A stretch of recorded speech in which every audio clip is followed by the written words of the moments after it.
Welcome to this chaos. This is an interim position as I'm completely redoing my office/library/craft room.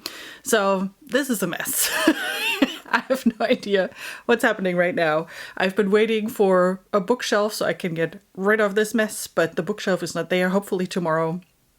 Keep all your fingers crossed for me, please.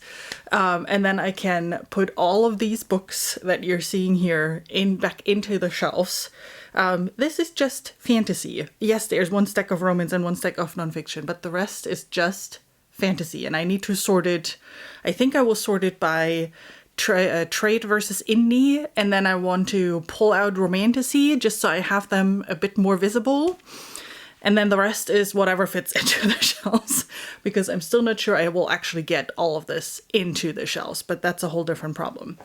I don't know whose idea this was to change around things, but, you know, I'm knee-deep into this now, and now I need to finish. But in the middle of all this chaos, I've already not put out videos for 2 weeks.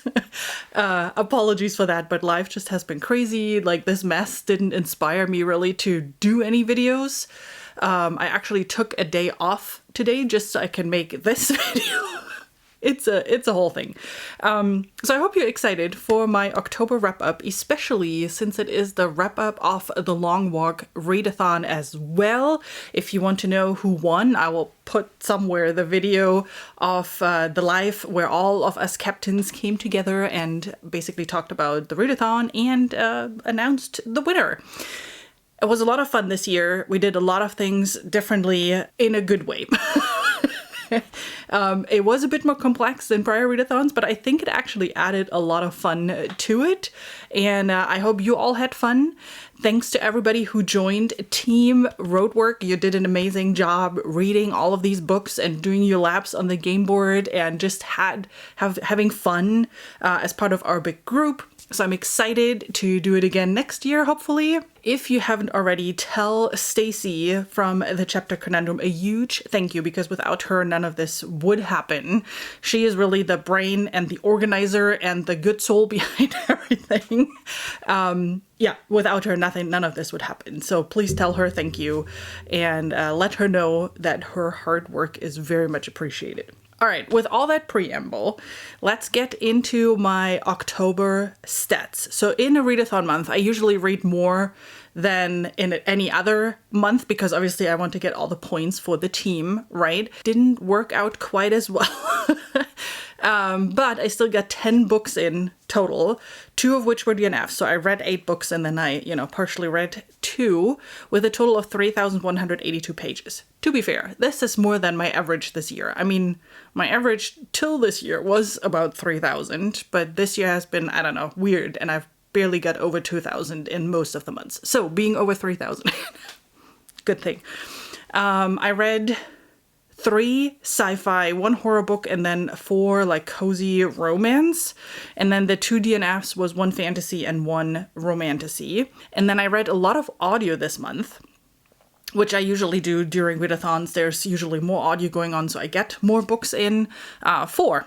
So half of my books that I actually read were audiobooks, and then 2 physical, 2 ebooks. And I used a lot of Kindle Unlimited and the library this month as well. 6 out of the 8 books were library KU books. And the Long Walk Readathon was not everything that happened this month. We also had our first month of the Backlist Book Club pick. So I will talk about that in the sci-fi section because it was a sci-fi book that we read in October. Let's start with the DNFs real quick, just so I get them out of the way. 1 was Land of the Ill-Imagined, which was an arc that I received. A really great, unique premise in which like the characters that you imagine sometimes just in your brain come to life and live in this land of the ill-imagined and what they're doing there. And that's why I was excited and wanted to read this book. Also, Mark from the Book Lounge and I believe Josh from Already Overbooked also loved the book and hyped it up a lot.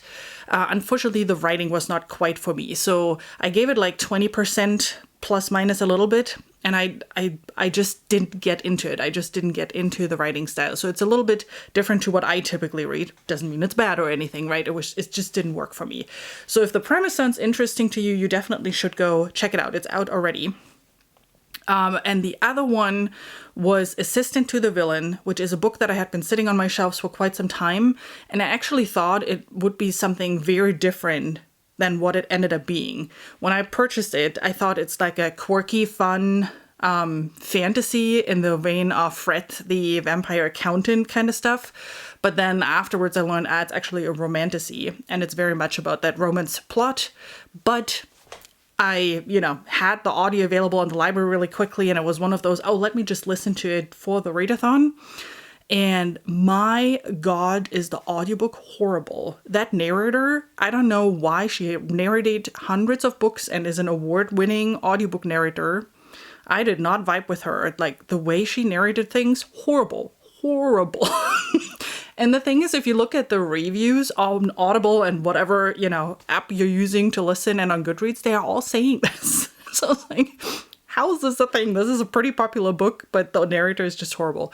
And then the story just didn't work for me either. It was just very cheesy, very predictable, and very angsty teenager. And I just, no. So out it goes. I already sold it on Pango. So it goes to a new loving home. But I do love me some good romance. And this month was the month of cozy, witchy romance, because that's all I read. Not all of it, but the 4 romance books that I read were all cozy, witchy romances. Starting with Very Secret Society of Irregular Witches and A Witch's Guide to Magical Innkeeping. Very popular books right now on Book Talk, whatever, BookTube, everywhere. And I'm excited that I finally get to read them, especially the first one. So both of those have a similar premise. We're in Britain. Witches live among us, but they're hiding. It's not a public thing. They all live by themselves, and they meet up every now and then to exchange spells and just chit-chat, stuff like that. And in the Very Secret Society of Irregular Witches, we are following Mika, I believe. She's sharing spells on TikTok as a joke, kinda, and she is being contacted by someone who wants her to train the kids that are living with him. And that's what the story is about. It is so heartwarming and cozy and funny. There are so many cute scenes in it. It is just a really great written, great told story. And that audiobook narrator is fantastic, by the way. So after I finished this, I went right into the second book by the same author, which name is escaping me. You see it here on the screens, which is Witch's Guide to Magical Innkeeping. That's the book that I believe came out this year. And this one I didn't vibe as well with, but it's the same world, with the difference that this story is, it's still a cozy setting, but the plot kind of feels like it's trying to do something a bit more bigger, more epic. It's a much larger scale that the story is about. It's like a big political thing that is going on, with trying to overthrow the government kind of stuff. And it feels too big for what it should be. I don't know if that makes any sense. But you get the same cozy witchiness. I just didn't fully vibe with that more, political story, I guess. But overall, I will definitely read other books by the author. I think it was fantastic. While I was reading Very Secret Society of Irregular Witches, I talked with Esme on Instagram, and we both were gushing about the book because she loves it too. She reread it multiple times. I can totally see that. I will definitely reread this book again.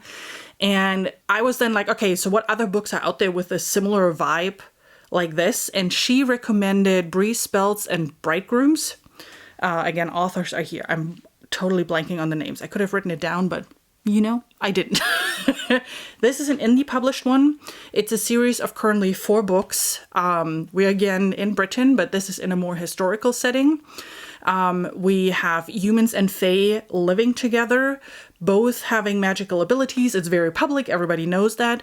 And we are following Robert as he is trying to update the school plan on which humans and faes are measured on how good their magical abilities are. It's amazing. It's again this cozy witchy vibe with the magical setting and the fae and the humans, but it's also a very wholesome, slow burn love story with very, very, very little spice. But it's in general about the relationship between him, Roger, and Wyndham that he is pushed together with due to working together on that curriculum. And it's fantastic. The narrator, again, is fantastic. It's a bit longer book, and it was a tad too long. It could have been just a tad shorter. But other than that, I loved it. I'm actually listening to book 2 in this series right now. This is one of those romance series that you want to read in order because the story around the curriculum continues in book 2. And then I was in such a mood that I needed one more. So I picked up Lauren Petrozilka's new book, Harvest Magic, which is her new book. It's actually a novella. It's like 125 pages or something. And she just released that not too long ago. It's available on Kindle Unlimited, not on paperback quite yet. She is, from what she told me, planning on releasing 2 more novellas and then binding it up in a like omnibus type of thing. Anyway, that's neither here nor there. Another cozy witchy story. We're following Briar, who is a witch. This is more a small town vibe, a world where it's not generally known that witches are out there, but witches are living together and meet up all the time and whatnot. She owns a bakery and she makes things like desired danishes. And I love it. So she uses magic to bake, which is very cute. And then she is adding a little bit magic to the items she's selling at the bakery to help with things. And that's generally her life. And the story is about her trying to contact the other world to get in contact with her mother. There's something that went wrong and she wants to figure out what exactly and help her mother come back and continue her life. And she gets help by Silas, who's also half fae, half human, like grumpy dude kind of stuff. And it's amazing. It's adorable. It's such a lovely story, and it just fit into my whole cozy witchy vibe, and it ended that whole, flow perfectly. Let's get into the sci-fi, because that was the other big genre that I read this month. I actually didn't read any fantasy. Well, cozy witchy fantasy, I guess. Romance fantasy. Anyway, I read a lot of sci-fi this month. One was the buddy read between Josh and I for Children of Time by Adrian Tchaikovsky. This was a reread for me because this was one of the first sci-fi books actually that I read, and I loved it again even on reread. I find this book so incredibly fascinating because it does multiple things. It's just a fantastic story. So it's a space opera, far in the future. Earth is destroyed. People had to leave Earth and fly away in like ginormous spaceships where they were sleeping and put away to find another planet that they can live on. And then years and years before that actually happened, they send out like vessels to help terraform planets.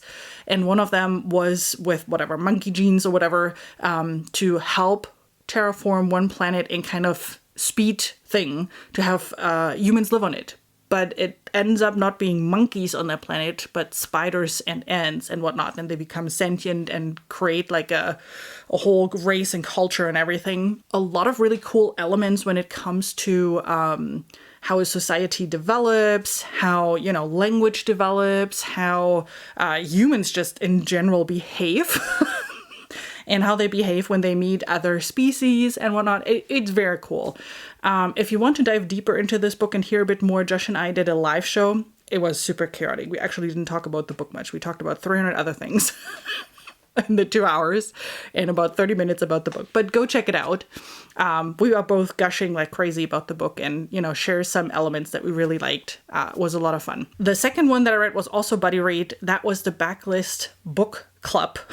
Backlist Book Club read for October, which was Shards of Honor by Luz McMaster Bujold. It was my first Bujold read. I'm very excited now, though. I definitely want to read Curse of the Chalion, something like that, by her, which is a fantasy book that I've had my eye on for a while, but now that I've read actually a book by her, loved it. This is a little bit of a love story, a little bit of a space opera, kind of very plot-driven view into, again, somewhere in the future, made up worlds where we follow Cornelia, one of that. No, Cordelia is the Buffy person. Cornelia is in the book, I think. She is a scientist and she gets kidnapped kinda by Vorkosigan, and the story develops from there. It is not one of those sci-fi books where you get really deep into hard sci-fi type of elements. It's very much a plot driven sci-fi with character development on top of that. I love the banter between the two. I loved the general setting of everything. Again, not super detailed, but then it's a 16-book series, I believe, so we will probably get more about the world as the series continues. The writing was fantastic, not overly ambitious, but just really actually perfect for the story. And I don't know if that was on purpose or if that was just me, how I read the book. There are some things happening that leave Cornelia a little bit confused. And as you're reading the story, at least I was confused at parts too, but I don't know if that was because you were following her POV and it was because of that, or if I just had a hard time reading it. I don't know. It helped with the enjoyment. It actually made me enjoy the book a lot more. I have book 2 in chronological order already on hold for my library. I will definitely continue with the series, and I'm very excited to see, where the remaining 15 books are taking us. And then the last sci-fi book that I read was also a buddy read. That was the last book in John Marce's Sci-Fi the One universe, which is Family Experiment. All these books are very similar the way they are set up. You always follow multiple POVs. You are always led astray with where you think this is going, and then there's a big reveal at the end that crushes everything and turns everything upside down, and you're like, wow, what is happening? Very much the same with Family Experiment. Once you've done this with the one, it kind of becomes predictable that this is something that is going to happen, so it takes down the enjoyment just a tad. But I still love this whole setup of the one universe. It's just so crazy out there. It's dystopian, near future Britain. A lot of books set in Britain this month. Is that a sign that I need to do a vacation in Britain, maybe? I don't know. This is kind of a game show experience where there is a virtual child and there are multiple parent pairs in one way or another that are competing in a game show setting to keep this child. If you are thrown out of the game show, your child is being determinated, essentially. And terminated. Your child is terminated, gone, gonzo. It's not virtual anymore, it's nothing anymore. And yeah, so you're following those candidates and see what they're willing to do to keep the child. And of course, a lot of stuff is happening. Again, I actually highly recommend that you read these in order because it spoils everything in the prior books. There's not just mentioning of it, but there's the mentioning of the outcome of what was happening in prior books. So I would read them in order just to, if you ever want to read the other books in the series, that you not already know what is happening, which would completely take away the enjoyment, I think, of these books. But that concludes the sci-fi one. So the remaining ones that we have from John Marce are all thrillers in the Yield of John Marce read-along over on the Bookish Drummer Discord. And I'm excited for those because I like the thrillers a tad more than the sci-fi, but I'm still excited that I've read all of them finally after years now.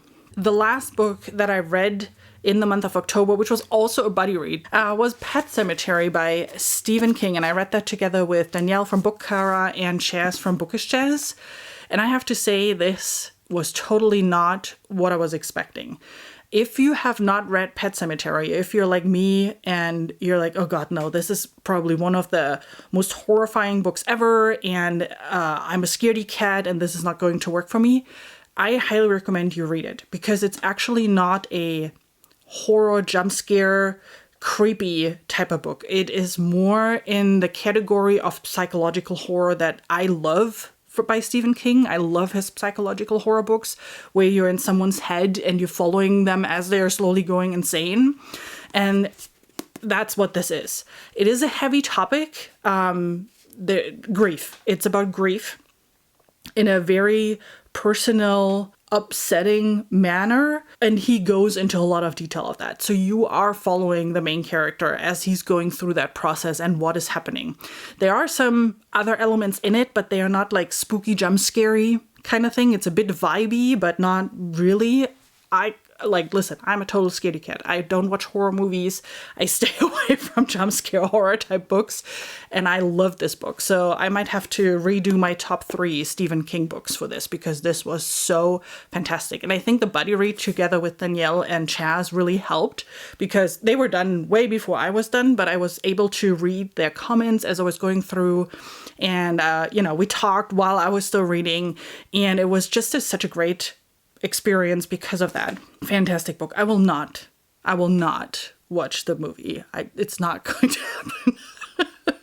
But I would probably reread this book. It is fantastic. All right, that's what I did in October. A long list of books, a long list of very, very good books. Other than the 2 DNFs, I really enjoyed everything that I read this month, which is exciting. A lot of new favorites, which is also exciting. What was your favorite book that you read in October? Let me know down in the comments.